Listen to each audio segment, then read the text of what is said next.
Hello guys, आज हम जानेंगे ओंडास्टान इंजेक्शन के बारे में। इस इंजेक्शन को किस कंडीशन में पेशेंट को दिया जाता है और किस कंडीशन में इस इंजेक्शन का इस्तेमाल बिल्कुल भी नहीं करना चाहिए, तो यही सब जानने वाले हैं।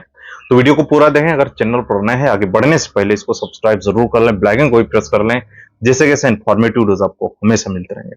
दोस्तों, जो ओंडास्टान होता है ये एक मेडिसिन नेम है। ये कई ब्रांड नेम से आपको मेडिकल स्टोर्स पे आसानी से मिल जाता है। कुछ ब्रांड नेम है जैसे कि इमसेट आता है, सिप्ला का, और मैनकाइंड का वोमिकाइंड आता है।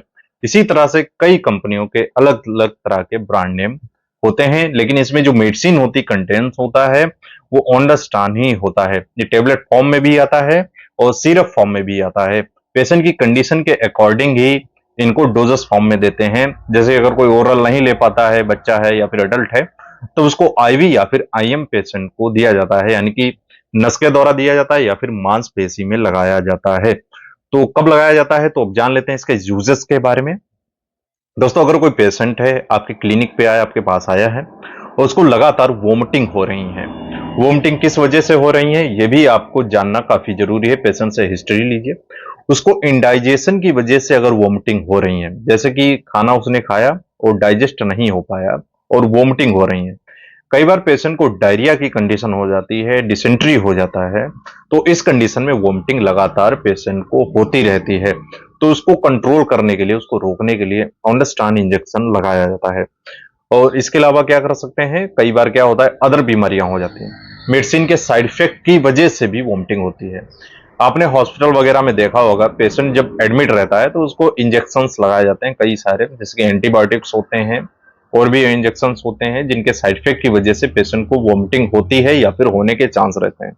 तो इसीलिए पेशेंट को कंपलसरी रहता है ओंडास्टान इंजेक्शन लगाया, दिन में 2 बार या फिर दिन में 3 बार तक पेशेंट को ओंडास्टान इंजेक्शन पेशेंट को आईवी देते हैं। तो ये भी एक रीजन रहता है ओंडास्टान को देने का, क्योंकि मेडिसिन के साइड इफेक्ट की वजह से उल्टियां हो सकती हैं, तो इसीलिए इसको दिया जाता है। तो एक इंडाइजेशन हो गया, मेडिसिन के साइड इफेक्ट की वजह से हो गया।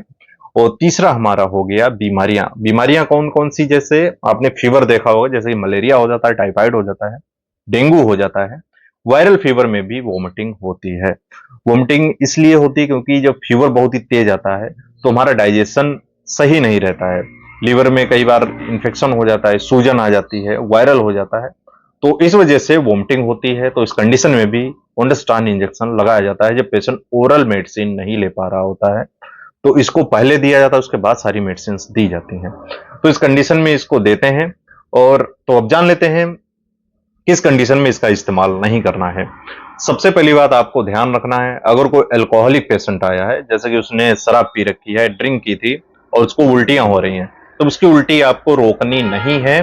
उसको सिर्फ आपको एंटासिड देने हैं, जैसे कि आप डाइजिन सिरप दे सकते हैं, पेंटॉप दे सकते हैं, इंजेक्शन आता है, एसीलॉक दे सकते हैं। ओंडास्टान या फिर इमसेट नहीं देना है। बहुत ही ज्यादा प्रॉब्लम हो रही तब दे सकते हैं।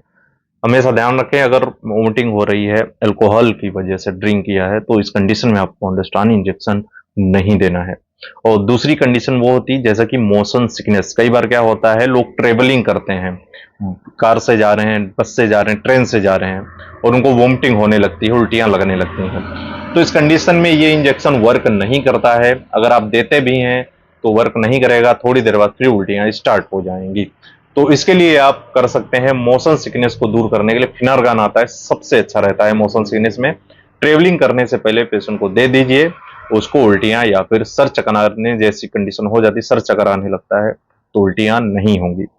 तो ये थोड़ी सी इंफॉर्मेशन थी ओंडास्टान इंजेक्शन के बारे में। अगर इसके बारे में डिटेल में जानना चाहते हैं, किसी और बीमारी के बारे में जानना चाहते हैं, किसी और मेडिसिन के बारे में जानना चाहते हैं, कमेंट करके बता सकते हैं। इंस्टाग्राम पर मुझे फॉलो कर सकते हैं, मैसेज कर सकते हैं। आई होप दोस्तों आपको वीडियो पसंद आया हो तो इस वीडियो को लाइक करें, चैनल पर नए सब्सक्राइब जरूर कर लें, बेल आइकन को प्रेस कर लें, जैसे जैसे इन्फॉर्मेटिव आपको हमेशा मिलते रहे।